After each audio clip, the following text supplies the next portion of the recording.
This is a big one if you're into environment. This is about as big as it gets, they tell me, and it's an honor to be here with a terrific person who's worked so hard on this and some other terrific people. Thank you very much.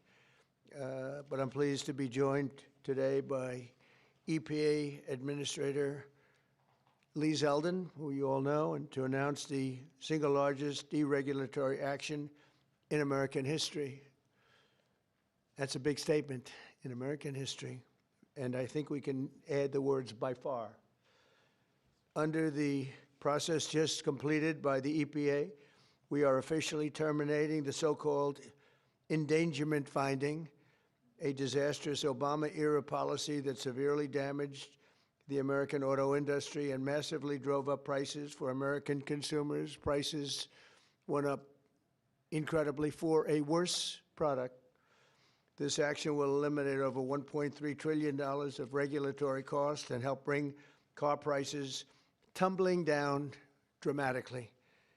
You're going to get a better car. You're going to get a car that starts easier, a car that works better for a lot less money. In 2009, Barack Hussein Obama, his EPA designated fossil fuels such as oil, gas, and other things that actually make factories rock and roll and other things drive very nicely as a threat to health and human welfare, known as the endangerment finding. This determination had no basis, in fact, had none whatsoever, and it had no basis in law. On the contrary, over the generations, fossil fuels have saved millions of lives and lifted billions of people out of poverty and all over the world. And you see it with the blackouts all over where they don't use it, where they went to wind, intermittent wind, which is weak and ineffective and very, very costly, most costly energy there is.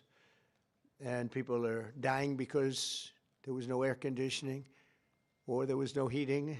Lots of other things, bad things happened.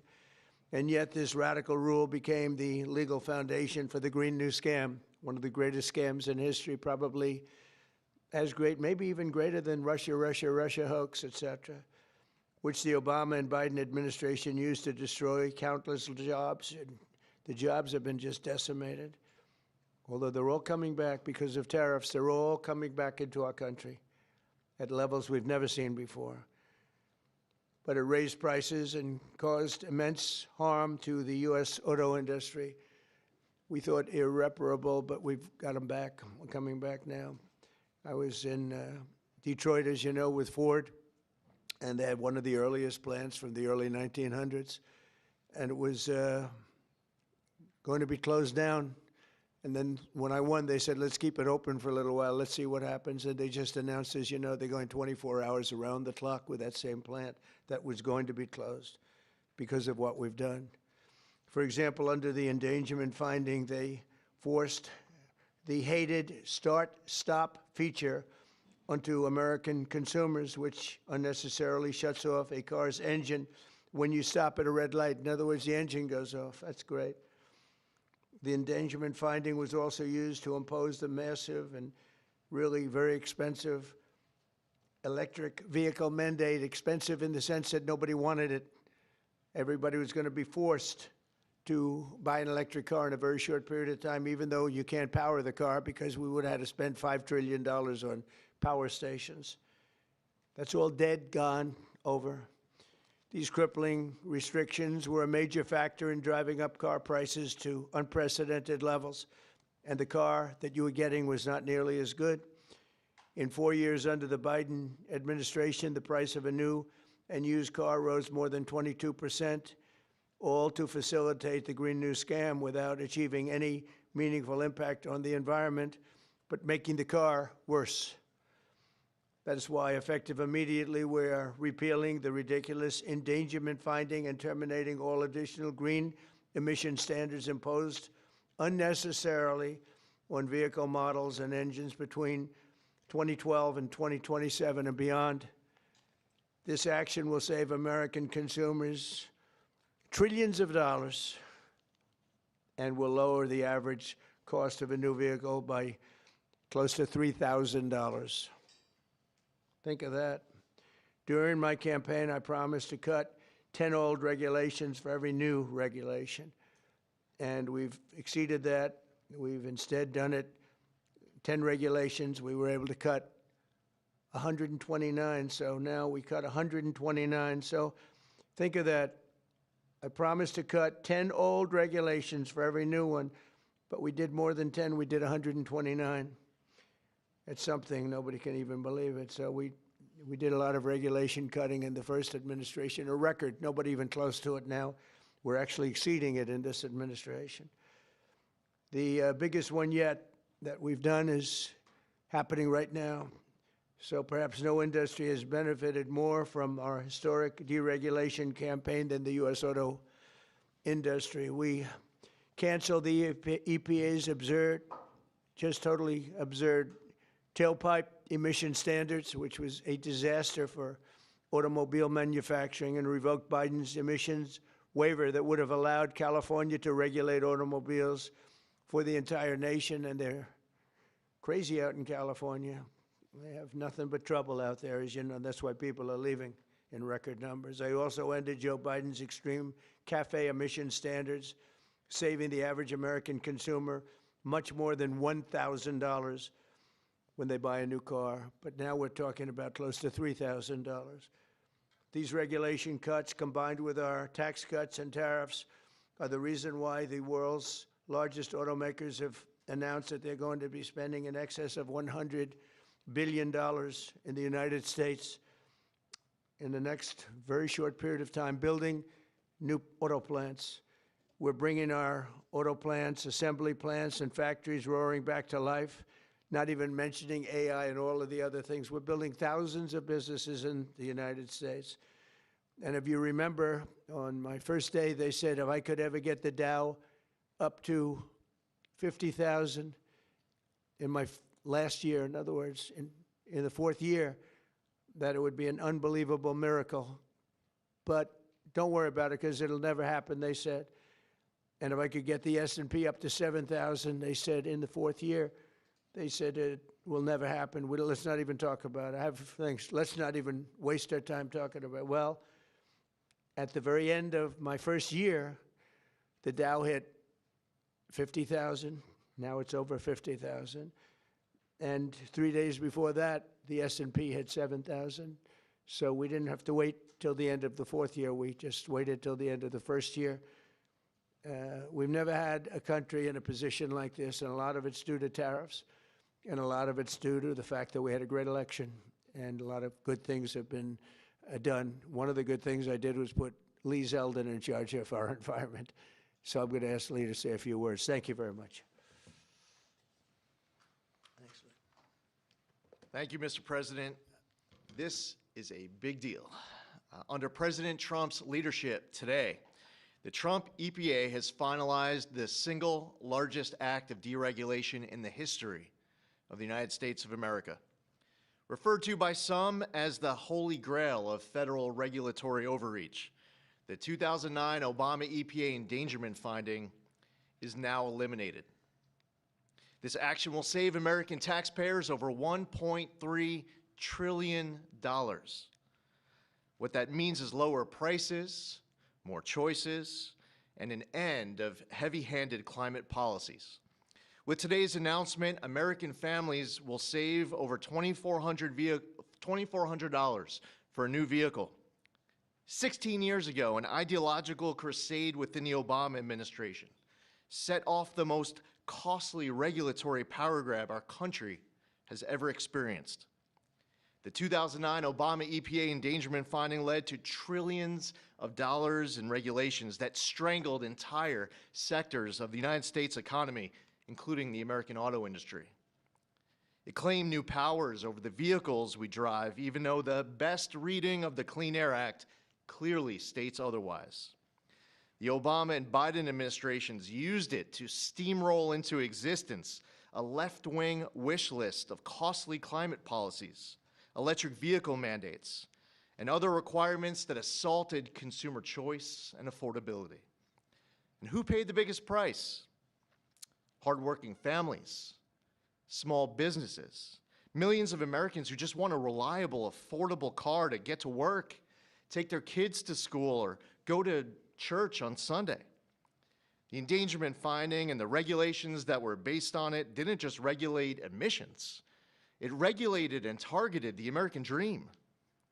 And now the endangerment finding is hereby eliminated, as well as all greenhouse gas emission standards that followed. The red tape has been cut. Manufacturers will no longer be burdened by measuring, compiling, or reporting greenhouse gas emissions for vehicles and engines. And the forced transition to electric vehicles is eliminated.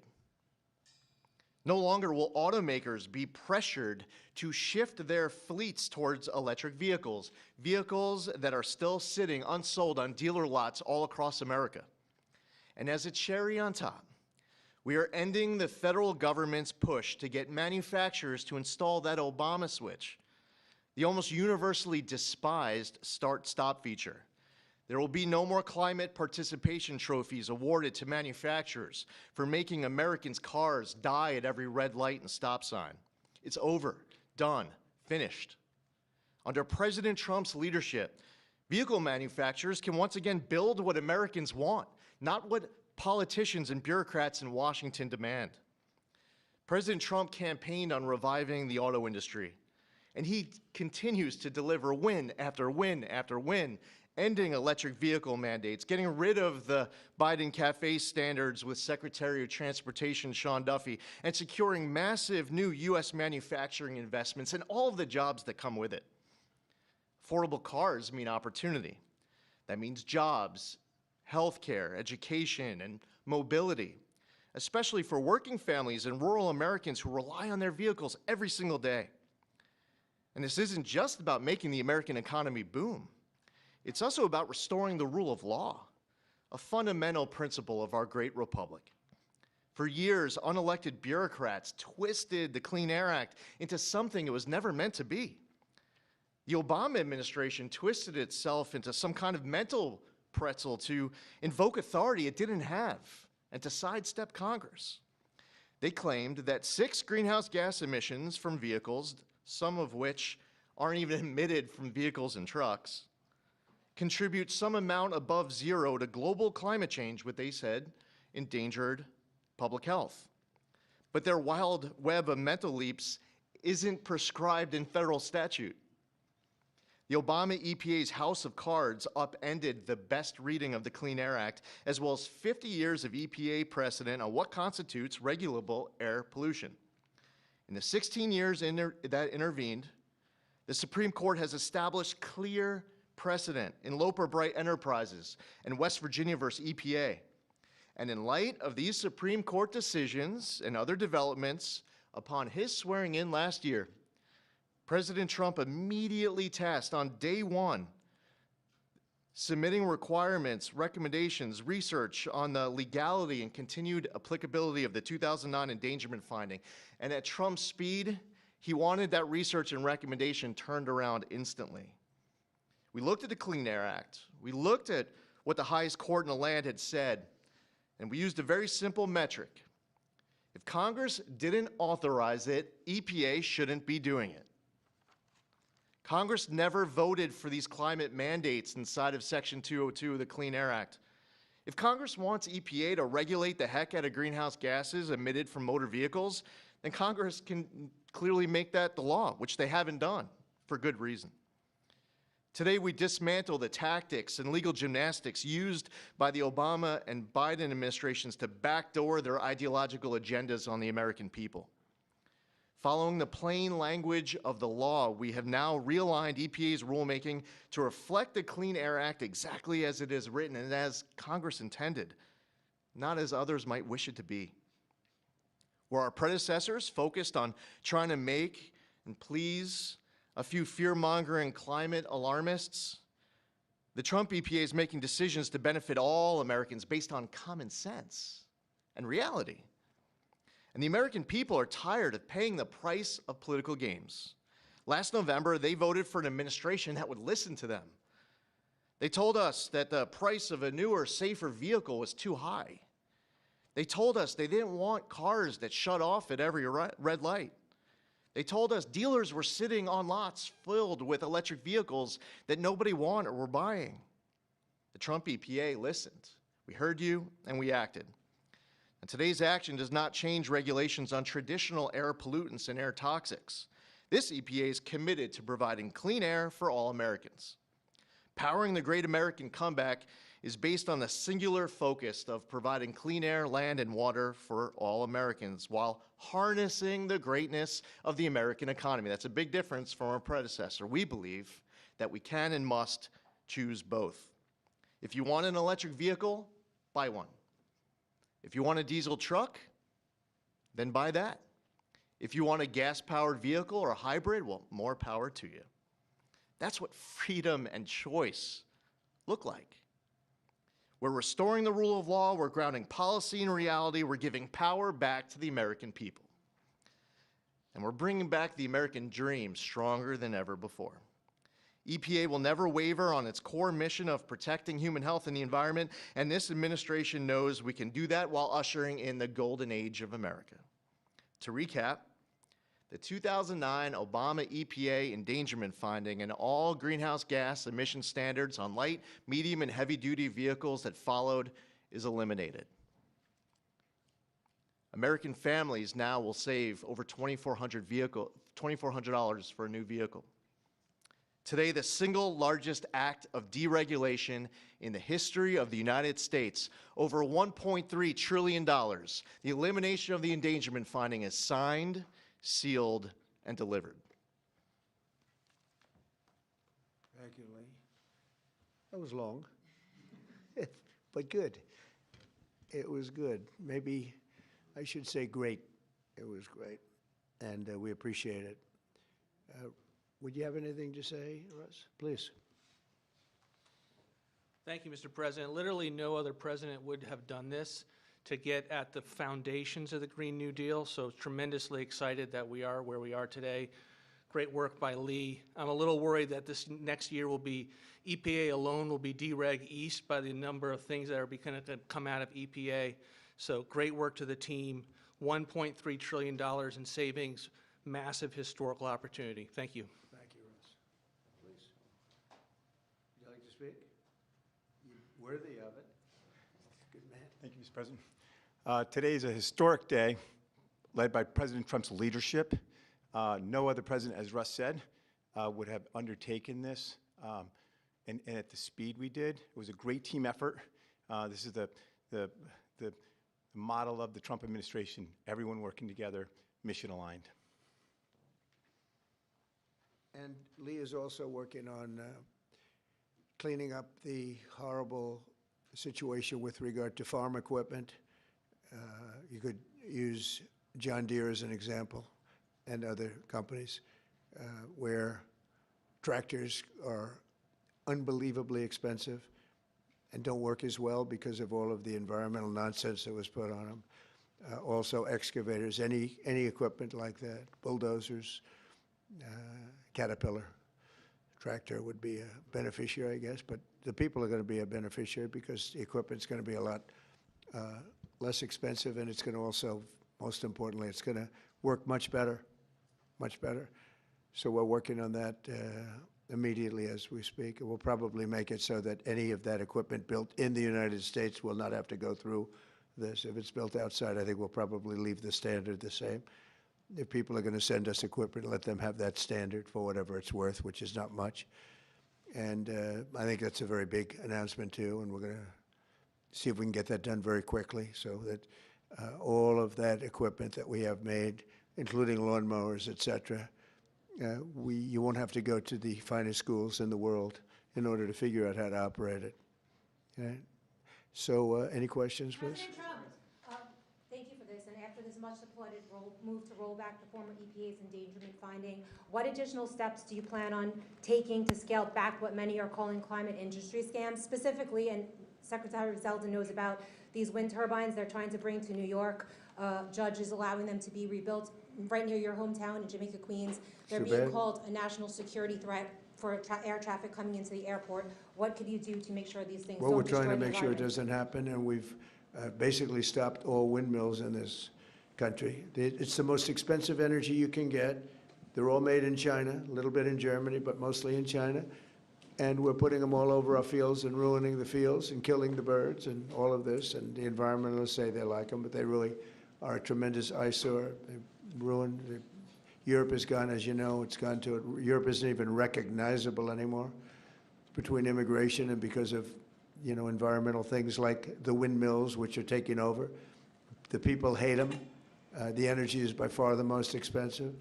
And we're fighting very hard to make sure that they don't get built. I hope we don't have one built during my administration. We inherited some contracts where they've gone down the line a little bit. We're trying to terminate them for a lot of different reasons. One of the reasons, as you had mentioned, it's endangerment for the military. It's also endangerment for airliners. So we're trying to take care of those situations now. They should have never been allowed in the first place. Yeah, Mr. please. President, thank you so much for taking Sure. questions. What do you tell Americans who are concerned that the $1.3 trillion in savings does come at a cost to public health and the environment based on Yeah. science? I tell them, don't worry about it, because it has nothing to do with public health. This was all a scam, a giant scam. This was a ripoff of the country by Obama and Biden. And let's say Obama started it and got it rolling. And a terrible ripoff. They'll have more money to spend for health care, if you look at it. Now they can go out and spend it on something that's meaningful.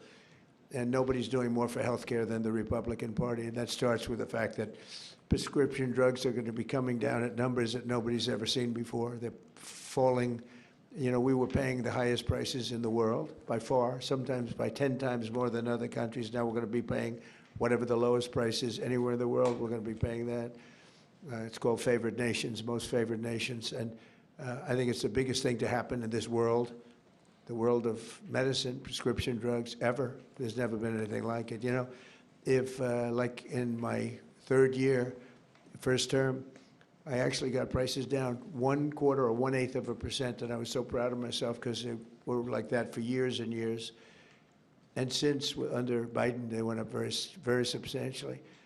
And now they're coming down by, depending on, you could say 500, 600, 700%, depending on the way you want to, or you could say 80%. It doesn't matter. They're coming down by numbers that nobody ever thought possible. I got it all done, and I got it all approved, and all of the countries all over the world are going to pay more. They've agreed to pay more because of tariffs. I said, if you don't do it, we're going to have to tariff you, and they've all agreed to do it. Otherwise, they would have never done it. That was why no president has ever been able to get it done. Please. Yeah, Mr. President, you took more than 600 deregulatory actions in your first year here. Coming from the business world, you know how unnecessary red tape can hinder business expansion, investment expansion. Given the magnitude of this announcement here today and the deregulatory action you took in your first year, how much economic growth can we expect to see as your term progresses? It's a great question. I think that it'll be enormous. Who knows really what the number is, but I can tell you in terms of economic growth, we have $18 trillion being invested in this country right now, the most ever of any country by far, not even close. Think of it, no matter where, not just here. $18 trillion is coming in, and that money is being spent right now as we speak in new plants and equipments. And you may have heard Lee mention, I mentioned also, that over $100 billion is going to be spent in this very short period of time just by foreign auto companies on building auto plants in the United States. The greatest thing that ever happened to the United Auto Workers. You know, the head man has not been nice to me, but now I understand he's saying this is the greatest auto president in history. But the auto workers gave me their vote, and they knew what I was doing, and they know what needed to be done. The tariffs saved them, but this is now taken it to a level that I think, Lee, that nobody ever thought even possible. They thought this was, nobody would have the courage to do it. We have to have the courage to do it because we're making America great again. This is a big factor in making our country great. If you look at some of these cars, they didn't even work. They had computers all over the place trying to save a half an ounce of fuel. We have fuel for the next 500 to 1,000 years under our feet, and they're trying like hell to save a half an ounce of fuel. The whole thing is just crazy. Please, go ahead, please. Mr. President, is climate cooperation with China no longer in America's interest? And could you please confirm that you are going to visit China the first week of April? Yeah, I'll be What would you visiting like to- President Xi in April. Look forward to it. He's coming here later in the year, and I look very much forward to it. No, our relationship with China is very good right now, and this is, not relevant too much having to do with China, what we're announcing today. But no, my relationship with President Xi is very good. Yes? Mr. President, following your meeting with Prime Minister Netanyahu yesterday, has your thinking changed at all as it relates to these negotiations with Iran, we have or to the make a deal. timeline with Iran? We have to make a deal, otherwise it's going to be very traumatic. Very traumatic. I don't want that to happen, but we have to make a deal. They should have made a deal the first time, and they got Midnight Hammer instead. And this will be very traumatic for Iran if they don't make a deal. Look, if they don't make a deal, then it'll be a different story. But we had a very good meeting yesterday with Bibi Netanyahu, and he understands, but it's ultimately up to me. If the deal isn't a very fair deal and a very good deal with Iran, then it's going to be, I think, a very difficult time for them in the back. I guess over the next month, something like that. Yeah, shouldn't take, it should happen quickly. They should agree very quickly, yeah. Mr. President, we might be heading into a partial government shutdown. When was the last time you spoke with Chuck Schumer, and do you still feel Democrats are negotiating in good faith? Well, a week ago I spoke, but we have to protect our law enforcement. Actually, the Supreme Court gave a ruling, or one of the courts gave a very big ruling on masks, that you have the right to use them, for personal protection if you want. So I don't know how that interjects. They want our law enforcement to be totally vulnerable and put them in a lot of danger. They have some things that are really very hard to approve, frankly. As you know, it's only pretend. We had various of the other bills, that's all done, but we're left with this one. We have to protect our law enforcement, very important. Please. Why does Prime Minister Netanyahu want you to stop negotiating with Iran? He is, you're saying stop entertaining, stop talking to them? Didn't say that, we didn't discuss that. I'll talk to them as long as I like, and we'll see if we can get a deal with them, and if we can't, we'll have to go to phase two. Phase two will be very tough for them. I'm not looking for that. Mr. President, there are currently 0 Israeli hostages left in Gaza because of you. Thank you for that. And now that the war is ending in Gaza and Israel, I wanted to ask, do you believe Bibi bears any responsibility for the security failures that we saw on October 7th? Well, October 7th was a rough time, and I guess everybody's responsible. It's you to look, but it was a terrible attack. It was a sneak attack. It was as violent as unfortunately, I've seen some of the results at levels that probably even you, good reporter, but probably you haven't seen. It was a horrible thing that took place. People were surprised. It was a surprise attack. Nobody saw that coming. He didn't see it coming. Nobody else would have seen it coming if they were in his position, I don't believe.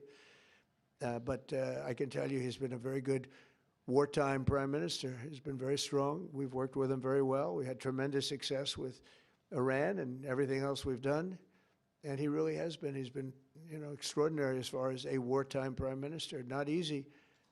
And, you have a president that refuses to give him a pardon. I think that man should be ashamed of himself. A pardon over this trial that's going on. The president of Israel, the primary power he's got is the power to give pardons. And he's not, he said he's given it 5 different times, but he doesn't want to do it because I guess he loses his power. I think the people of Israel should really shame him. He's disgraceful for not giving it. He should give it. But Bibi's been a great wartime prime minister, and I've been the best friend to Israel I think that they've ever had. A lot of people say beyond presidents that they've ever had, and we will continue to be. Yes, ma'am. On the SAVE Act, Mr. President, voter ID polls very well nationally. Even the majority of Democrat voters want it. Right. So why do you think Senate Democrats are resisting the SAVE Act, and what is your strategy and realistic pathway to getting the SAVE Act passed to ensure free and fair elections for the next generation? It's such a great question. I appreciate it, actually, because it's called the Save America Act. We've changed the name. It's the Save America Act, and the Democrats are against it. I heard one of them say, we will stop the Save America Act. No, we're trying to save America. And it has to do with largely voting. And basically, it's got 3 very simple points. It's got voter ID, photo ID, but voter ID with a photo, right? It's got the confirmation of U.S. citizenship. You have to be a citizen. So you have a vote, you have an ID. That's about a 99% one, and I think 90% with Democrats. Then you have confirmation U.S. citizenship. That's about a 99% one with Republicans, about 86% with Democrats, except Democrat politicians because they cheat on elections. And then you have no mail-in ballots. And there would be no mail-in ballots, very important. You know, we're the only country in the world that does a system like we do. We're the only country in the world that has mail-in ballots. The way we do this is unbelievable. It guarantees cheating. So it's no mail-in ballots with the exception of disability, illness, military, or if you're traveling, you can get an exemption. You know, if you happen to be out of the country for a good reason, you can have an exemption. So with exceptions, it's no mail-in ballots, and that will assure the security of our crooked elections. We have crooked elections, yeah. Mr. President, have you fired or disciplined that staffer who posted the video from your account that included the Obamas? No, I haven't. That was a video on, as you know, voter fraud, and fairly long video, and they had a little piece and had to do with the Lion King. It's been very well, it's been shown all over the place long before that was posted. But that was a very strong, and I'm sure you saw it, a very strong piece on voter fraud. And the piece that you're talking about was all over the place many times, I believe for years. Yeah, please. Mr. President, were you aware that Secretary of Commerce visited Epstein's Island, and do you continue to have? No, I wasn't aware of it. No, I didn't. I actually haven't spoken to him about it. I wasn't. But from what I hear, he was there with his wife and children.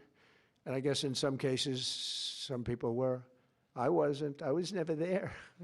Somebody will someday say that. I was never there. Yeah, please. This announcement that you made today, Mr. President, comes on the heels of a January jobs report that smashed industry expectations. Smashed all records.